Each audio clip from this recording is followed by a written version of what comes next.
think it's a massive opportunity for Liverpool.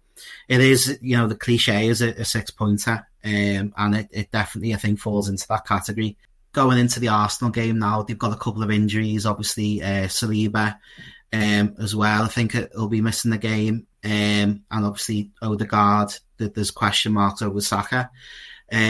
So yeah, it is a bit of an opportunity. It's obviously a tough place to go.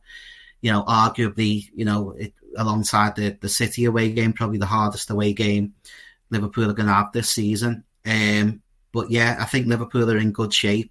And maybe the injuries have kind of stacked up a little bit for Arsenal. And yeah, there just seems to be that solidity at the moment, I think, across the park for Liverpool. I was even thinking last night, that was quite a tough kind of front three they had, Leipzig. Obviously, Openda, Sesko and Simons as well. I think they all played pretty well on the night. But yeah, there seems to be a lot of balance in that back four. I think Trent did really well defensively. He was keeping things quiet down that side. Obviously there was a couple of moments, but I think, overall, I think his performance was really good, and that settled kind of centre-half partnership now. Van Dijk and obviously Konate, that's working really well.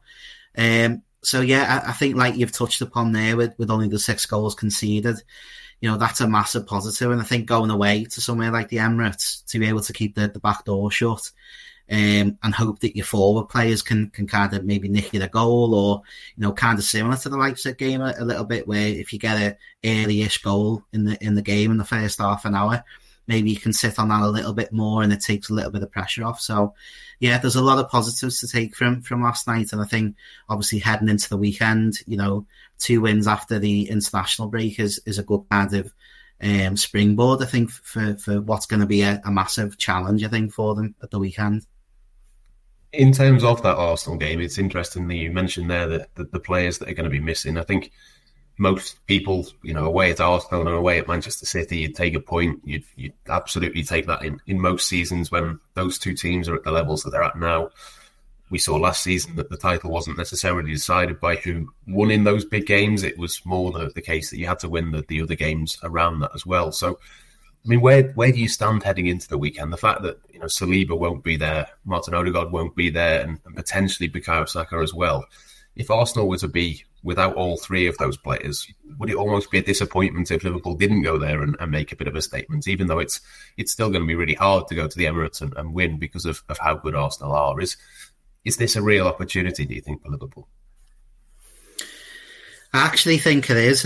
Obviously, I think Arsenal have got to respond well at the weekend. I think they lost, didn't they, last weekend? So, yeah, there's always kind of that talking point about sort of how they're going to respond to that.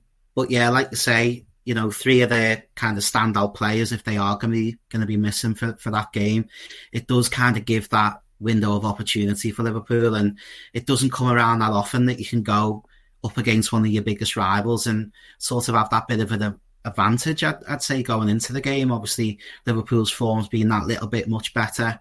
Obviously, I think there's a 4-point cushion in the league at the moment. So, yeah, it is a massive opportunity, I think, for Liverpool to... I think it'd only be an early marker in the season, because we've seen, obviously, down the years that, teams, particularly in that Christmas period, can kind of rack up wins and get on a bit of a run. And we know how good this Arsenal team is over the past couple of years. But yeah, I think it's a massive opportunity for Liverpool. It is, the cliche is a 6-pointer, and it definitely, I think, falls into that category.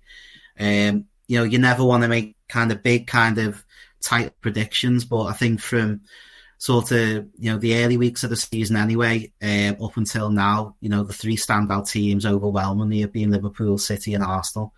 So yeah, that chance to kind of lay the first glove on them of the season, really, it doesn't come around every week. And I think actually the players will be up for the challenge. And yeah, I think they will be growing in confidence, I think, because they're racking up wins themselves. And, that Chelsea game was a massive test, and they pulled through that and saw out the win. And then to go away to Germany and grind out a real result again, I think it's really positive. So, yeah, it's a massive opportunity, I think, at the weekend. Yeah, if Liverpool can win, then that would put 7 points between them. It'd even mean it was 6 points, assuming that Manchester City win at the weekend. It'd be 6 points between City and Arsenal, and suddenly you are looking at that as being a bit of a big gap. It could be a pivotal moment potentially in the title race, but we'll have to see what happens at the weekend.